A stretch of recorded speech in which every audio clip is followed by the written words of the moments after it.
the truth about the so-called Dark Ages. The Middle Ages are often misunderstood. Many believe it was a 1,000-year period of ignorance, poverty, and suffering, where science was suppressed and Europe stagnated in darkness. This idea, often called the myth of the Dark Ages, suggests that between the fall of the Roman Empire and the Renaissance, civilization came to a halt. But is this really true? Not at all. Historians have long debunked this misconception, yet it still persists. Let's take a closer look at what really happened during the Middle Ages. How the Middle Ages began. The Middle Ages began around 476 AD, when the Western Roman Empire officially collapsed. But this wasn't an overnight event. The empire had been declining for centuries. Corruption, economic struggles, and invasions weakened its grip. When Rome fell, new kingdoms emerged, ruled by Germanic peoples like the Goths and Franks. Yes, the early Middle Ages, roughly 500–1000 AD, were challenging. Rome's infrastructure crumbled, trade slowed, and Europe faced waves of invasions from Vikings, Moors, and Magyars. Disease and plagues added to the hardship. However, this was not unique to Europe. Difficult conditions existed worldwide. Despite these struggles, medieval societies did not remain stagnant.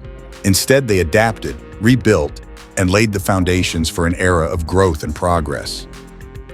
Economic and scientific advancements. Far from being a time of ignorance, the Middle Ages saw major economic and technological progress.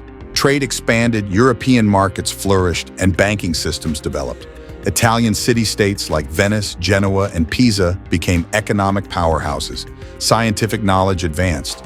Monasteries and scholars preserved ancient texts and continued studying mathematics, medicine, and engineering. Farming innovations transformed agriculture. Tools like the wheeled plow, the horse collar, and the windmill increased food production, allowing populations to grow. By the High Middle Ages, 1300 AD, Europe was booming. Towns expanded, literacy rates rose, and universities were founded, paving the way for future scientific revolutions. The role of the church and education. A common myth claims the church suppressed knowledge, but in reality, it played a major role in education and science. Monasteries preserved and copied ancient texts, ensuring knowledge from Greece and Rome was not lost. Cathedrals and universities became centers of learning where subjects like astronomy, medicine, and engineering were studied. Hospitals and medical advancements improved healthcare, with early forms of antiseptics and surgical techniques being developed. The idea that the Middle Ages were a millennium of ignorance simply doesn't hold up when you examine the evidence. Was life miserable for everyone? While medieval life was certainly harder than today, it wasn't the constant misery some imagine. People weren't starving in the streets. Markets and farming innovations provided food, and medieval workers had more holidays than modern employees.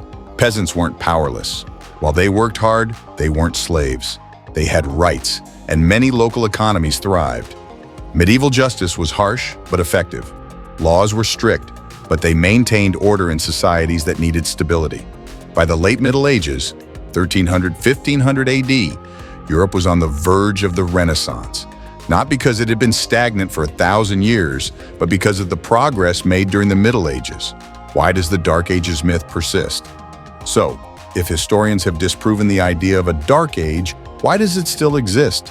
The myth gained traction during the Enlightenment, when thinkers like Voltaire and Carl Sagan exaggerated medieval ignorance to glorify their own era. Some modern narratives continue this to downplay the achievements of medieval Europe or push political agendas. However, thanks to independent research and the internet, more people are learning the truth. The Middle Ages were not a period of stagnation, but a time of resilience, growth, and foundation building for the modern world. Final thoughts. Many European nations today, England, France, Germany, Spain, and more, trace their origins back to the Middle Ages. It was a time of great change, struggle, and progress that deserves more recognition. Instead of viewing this era as a lost millennium, we should appreciate the innovations and advancements that shape the world we live in today. Let me know your thoughts in the comments. If you enjoyed this breakdown, consider subscribing for more history content. Thanks for watching.